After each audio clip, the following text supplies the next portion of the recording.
Wow, it's hard to deny it. When it comes to cruising and traveling, there has been a lot that has happened over the last year. Some really exciting things, but also some pretty big challenges. But through everything, there are some big lessons learned. Hi there, I'm Ilana from the website lifewellcruise.com. Welcome back to my channel. Now, last year was definitely exciting as cruising got back to normal, so to speak, but it also did have its challenges. We saw cruises deal with cruise shortages, supply chain issues, flight delays, not to mention hurricanes, and of course, new variants and protocols. Now, what I did is I asked in the Life Well Cruise Facebook community, what are the biggest lessons that you have learned over this last year when it comes to cruising and traveling? Now, I'm always amazed and even sometimes a little bit surprised at the great responses that I do get, and I'm happy to share those responses with you today. Okay, so I have 10 great lessons to share with you today, but before I get started, I wanted to mention two things. Firstly, after you watch this video, please do make sure that you leave your own lesson learned in the comments below this video. And secondly, if you like this video, if you find it helpful, informative, or enjoyable in any way, then please do give this video a big thumbs up. I really do appreciate it. And please subscribe to the channel if you haven't done so already. Let's get started. So number one is to be patient as the cruise industry is still rebuilding. Now, I think for a lot of us, if we've cruised for a long time, this is a hard one for us to accept, but it is the reality. Even if we feel that things have gotten kind of back to normal, it really is a long process. The cruise industry was disrupted for about a year and a half, and that means that even as cruise shortages have really improved, a lot of the crew that are on the ships, well, they're new or they're newer, or you have a crew that is working together for the first time. And the challenges that are happening on cruise ships are things that are happening in the rest of the world. Now, I think the important part here was to be patient, to be flexible, and I know we've heard a lot of that over this last year. We might even be sick of hearing it, but it is the reality, because if we're not patient, if we're not a little bit flexible, it's actually going to affect our cruise vacation. And the lesson here is that sometimes we just have to be accepting, even if we don't like it, of the way things are and enjoy the opportunity that we do have to cruise and travel. Number two lesson learned is even if you're excited to go on a new cruise ship,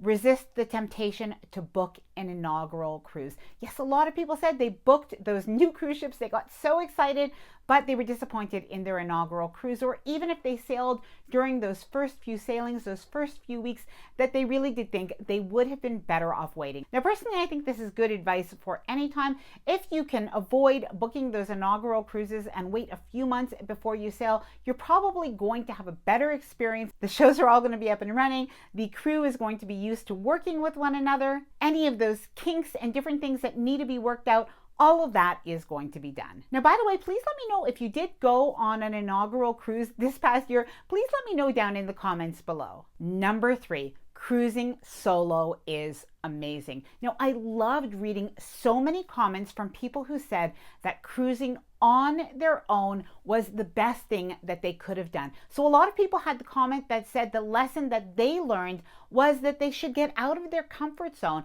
that nobody should be afraid of cruising on their own. If you can't find somebody else to go with, if for whatever reason you are cruising and traveling by yourself, you can do it. You will enjoy it. It's both relaxing and fun. You'll meet some new people and also be able to do exactly what you want. And by the way, a distinction that did come up was the difference between cruising solo and cruising single. Now, I have to say, I am wondering if solo cruising is going to become a bigger trend into the next couple of years. I can definitely see this becoming more and more popular. Number four, big lesson to be learned: plan for the unexpected. Anything, as we know, can happen. So fly in 1 or 2 days before. A lot of people said they did that. They were very happy they did. Other people said they didn't do that and they unfortunately missed their cruise. So that was an unfortunate lesson to learn. Beyond that, of course, there are other ways to plan for the unexpected. Have air tags for your luggage. Have the Uber or Lyft app on your phone just in case a shuttle doesn't arrive. If ports get canceled when you're on a cruise, you've got to make the best of it and go with the flow. And make sure to bring things like a Kindle, AirPods, or even a deck of cards in case you do have any travel delays. Number 5 lesson learned. People said you can be bored on a cruise. Yes, If you book the wrong ship, if you don't do your research, you can actually be bored on a cruise. That's what a lot of people said. They thought all cruise ships were kind of the same, and of course they are not. So probably the most important thing for anybody at any time is to make sure that you are doing your research and you're booking the right ship for you. Now, in some cases, some people are going to be bored on a certain cruise ship. There may not be enough to do. And in other cases, other people might think, oh my goodness, I'm on a cruise ship that maybe has a lot of kids on it or a lot of loud music, and that isn't for me. Now, whether you research your cruise with a travel agent or you watch cruise videos or you check the cruise line websites, it really is important, and prices, I think, even secondary. Make sure that you do pick the right cruise ship for you. Number 6 lesson learned has to do with packing for a cruise, and there are actually two parts to this. So there were some people who said that overpacking, they realize, is just something that they are going to do. They might get a little bit better, but they've accepted the fact that they are overpackers, and they're always going to have a few outfits that maybe they didn't wear as they get to the end of their cruise. And yet other people had the opposite experience, and they said the lesson that they learned is they can actually go on a cruise carry-on only. They felt a little bit forced into it because of all of the challenges with the luggage, but they did it, and they said it was actually so much easier to cruise carry-on only. Now, please let me know if your packing has changed at all because of the last year. Please let me know down in the comments below. Number 7, don't cruise with a group. Well, maybe the lesson here is be intentional if you are going to cruise with a group, and don't do everything together. Because that's basically the complaint that some people had. They said, we went on a cruise with a group and we had to do everything together. There was a lot of waiting around.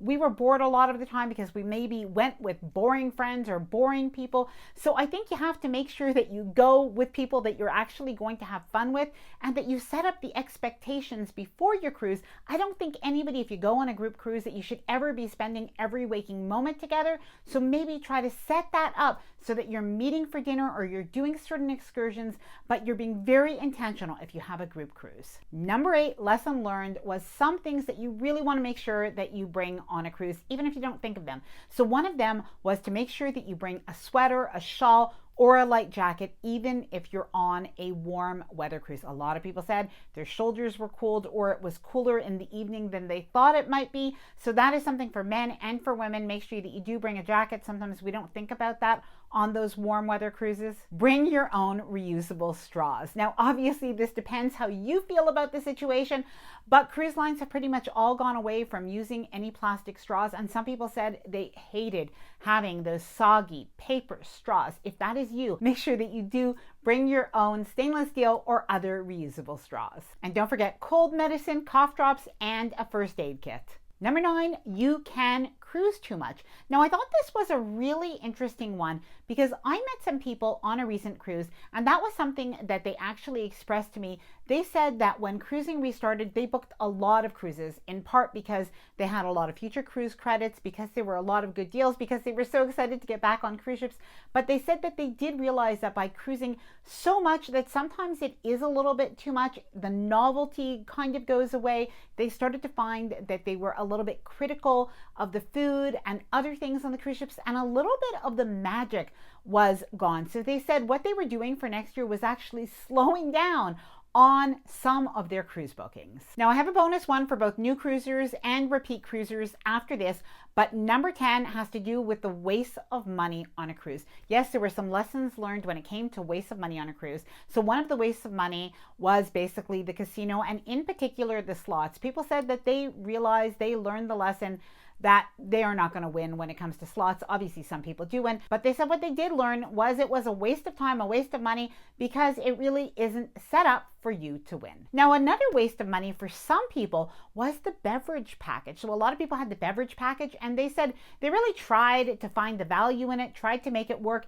but they found that it really didn't have the value, and they won't be taking the beverage package again. And another interesting lesson learned, and I think that this is true all the time, but is that sales with cruise lines aren't always sales. So yes, what they pointed out is that when the cruise lines do have their sales and they maybe have 50% off the second passenger, that it seems like the prices always end up being around the same, if not something a little bit higher. So do cruise lines raise their prices just to give you 50% off the second person? Now, it's hard to say exactly what is happening there, but people did point out that it seems like cruise lines do raise their prices just to give you a percentage off, to call it a sale, but in the end, the pricing is not necessarily better. Now, personally, I do think that there is a lesson to be learned here, and that is when you see a cruise at the price that you want to pay, to book it right there and then, and do not wait for any upcoming sale. Okay, so I have some bonuses for new cruisers and also repeat cruisers. Now, the bonus or honorable mention for new cruisers, the lesson learned